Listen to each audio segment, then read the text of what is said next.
శ్రీమాత్రే నమ. జై గురు దత్తాత్రేయ నమ. ఈ వీడియోలో మనం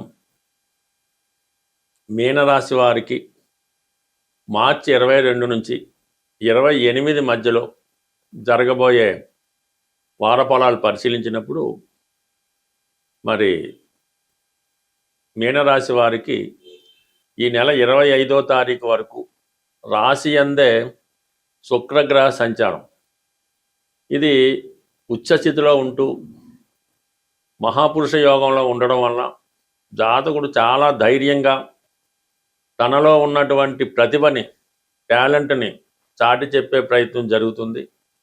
ఎక్కువగా ఇది కళారంగం, సినిమా, టీవీ, మీడియా రంగంలో ఉన్న వాళ్ళకి చాలా మంచి గుర్తింపు రావడం జరుగుతుంది.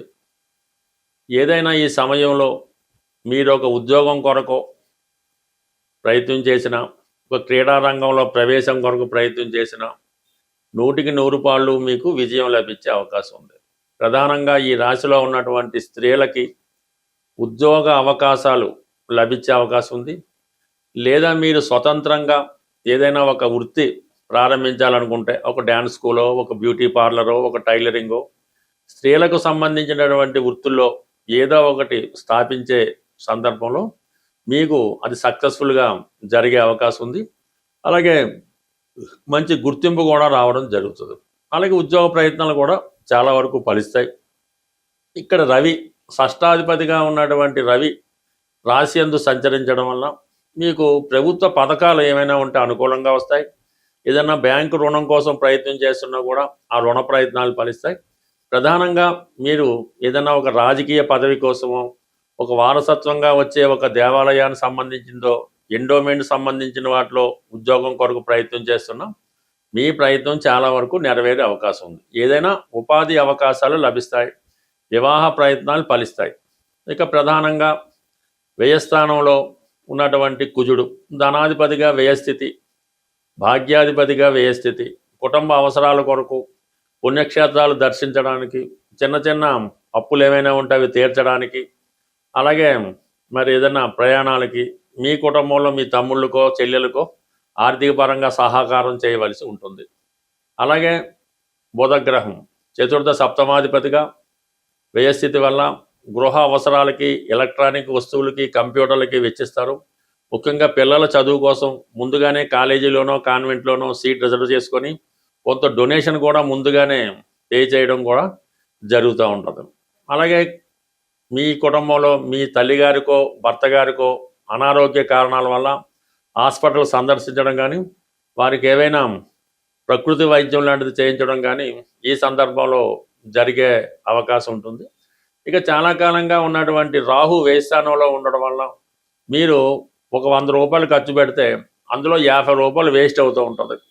అది జాగ్రత్తగా గమనించవలసి ఉంటుంది. అక్కలేని వస్తువులు కొనడం కానీ, అక్కలేని వాని మీద ఇన్వెస్ట్మెంట్ చేయడం కానీ, ఇతరులను నమ్మి మోసపోవడం కానీ జరిగే అవకాశం ఉంది. కాబట్టి ఈ సమయంలో మీరు ఏదైనా ఒక స్థిరాస్తి కొన్నా, ఒక వాహనం అమ్మినా, కొన్నా, ఏదైనా ఆర్థిక విషయాల్లో జాగ్రత్తగా ఉండకపోతే ఎక్కువ శాతం నష్టపోవడం జరుగుతూ ఉంటుంది, మోసపోవడం జరుగుతూ ఉంటుంది. కాబట్టి ఆర్థిక విషయాల్లో జాగ్రత్తగా ఉండడం మంచిది. ఇదే సమయంలో ఎవరికైనా హామీ ఇవ్వడం కానీ, పరిచయం లేని వ్యక్తులతో ఏదైనా ఎఫైర్స్ కానీ, లావాదేవీలు కానీ, ఆర్థిక ఒప్పందాలు కానీ చేసుకున్నా కొంత అనుకోకుండా నష్టపోవడం కూడా జరుగుతూ ఉంటుంది. అయితే గురువు మీకు చతుర్థ స్థాన సంచారంలో చాలా వరకు ఒక మంచి ఫలితాన్ని ఇవ్వడం జరుగుతుంటుంది. ఏదో విధంగా వృత్తిపరంగా ఉన్నటువంటి సమస్యలు పరిష్కారం అవుతాయి. గృహంలో దైవ కార్యక్రమంలో, పుణ్య కార్యక్రమంలో ఎక్కువగా రావడం జరుగుతూ ఉంటుంది. అంటే ప్రధానంగా ఈ మిథున రాశిలో ఉన్నటువంటి గురు భగవానుడు చాలా వరకు ఎక్కువ ప్రయాణాలు చేస్తూ ఉంటారు. వృత్తిలో మారాలనే మీ ప్రయత్నం జరుగుతూ ఉంటుంది. పెద్దవారితో పరిచయాలు కూడా ఏర్పడడం జరుగుతూ ఉంటుంది. సో ఓవరాల్గా ఈ మీనరాశి వారికి వృత్తిపరంగా ఉన్నటువంటి సమస్యలు పరిష్కారం అవుతాయి. కొత్త ఉద్యోగ ప్రయత్నాలు చాలా వరకు ఫలించే అవకాశం ఉంది. ప్రధానంగా విపరీతమైనటువంటి ఆర్థిక పరమైనటువంటి సమస్యలు, రుణ బాధలు ఇబ్బంది పెడుతుంటాయి. అలాగే వివాహం ఆలస్యం అవుతూ ఉంటుంది. తొందరగా వివాహ సంబంధం కుదరదు. వివాహం తర్వాత భార్యాభర్తల మధ్య విభేదాలు ఇవన్నీ బాగా ఎక్కువగా ఉన్నప్పుడు మీరు ఏ రోజైనా పర్లేదు, ప్రధానంగా మంగళవారం అయితే మంచిది. ఈ మంగళవారం రోజు సాధారణంగా మీకు కోతులు అంటే కోతులు, కొండముచ్చులు ఏమైనా పర్వాలేదు. మీకు కొద్దిగా దూర ప్రాంతంలో, అటవీ ప్రాంతం ఉన్నా, ఊర్లో కొద్దిగా దూరంగా ఉన్నా, వాటికి శనగపప్పుతో చేసినటువంటి శనగపప్పు బెల్లం కలిపి శనగుండలా చేస్తూ ఉంటారు. లేదంటే వేరుశెనగ ఉండలు, బెల్లం వేరుశెనగ ఉండలు, అవి సాధారణంగా ఏదో ఇంట్లో తయారు చేయటం వల్ల ఒక 3 కేజీలో, ఒక 5 కేజీలో అవి చక్కగా ఉండల్లా తయారు చేసి కొద్దిగా అటవీ ప్రాంతంలో రోడ్డు మీద అది కాకుండా కొద్దిగా రోడ్డు సైడు లేదంటే పుణ్యక్షేత్రంలో అయినా పర్వాలేదు, ఎవరికి ఇబ్బంది లేకుండా, వాటికి ఇబ్బంది లేకుండా ఇవి ఏదన్నా ఒక క్లాత్ అది పరిచి ఈ ఉండలు దూరంగా పెట్టడం వల్ల ఒకేసారి ఇంచుమించు ఒక 3 కేజీలన్నా పర్వాలేదు. ఏదన్నా ఇలాంటి విపరీతమైన ఇబ్బందులు ఉన్నప్పుడు ఏదైనా ఘనంగా చేయాలి తప్ప ఏదో 4 ఉండలు వేసాం, ఒక 3 అరటిపళ్ళు వేసాం, ఒక బెల్లం ముక్క పెట్టామంటే మాత్రం ఫలితం దక్కదు. ఎక్కువగా కొద్దిగా తృప్తిగా పెట్టినప్పుడు ఆ ఫలితం కంపల్సరీగా వస్తుంది. కానీ ఈ రెమెడీ 100కి 100 పాళ్ళు ఖచ్చితంగా పనిచేసి తీరుతుంది. ఒక్కసారి మీరు ప్రయత్నం చేసి చూడండి, అది మీకు దాని ఫలితం చాలా తొందరగా అనుభవంలోకి రావడం జరుగుతుంది. అయితే మన ప్రేక్షకులకి ఒక ముఖ్య గమనిక ఏంటంటే, ఈ వారం అంటే ఈ నెలలో 29వ తారీఖు మార్చి నెల ఆదివారం రోజు హైదరాబాదులోని శ్రీ సుందరయ్య విజ్ఞాన కేంద్రంలో జ్యోతిష్య మహాసభది జరగబోతుంది.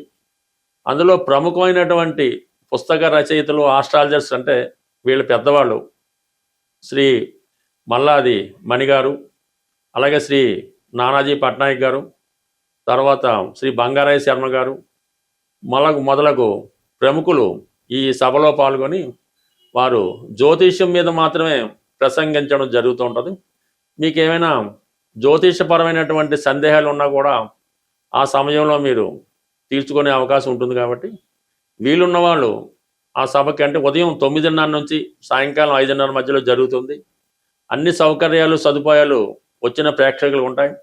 ఏ విధమైనటువంటి ప్రవేశ రుచుంగా ఏమీ ఉండదు. మీరు ఉచితంగానే ఈ సభకి విచ్చేసి జ్యోతిషపరంగా కొన్ని అమూల్యమైనటువంటి సలహాలు, సూచనలు తెలుసుకునే ప్రయత్నం చేయండి.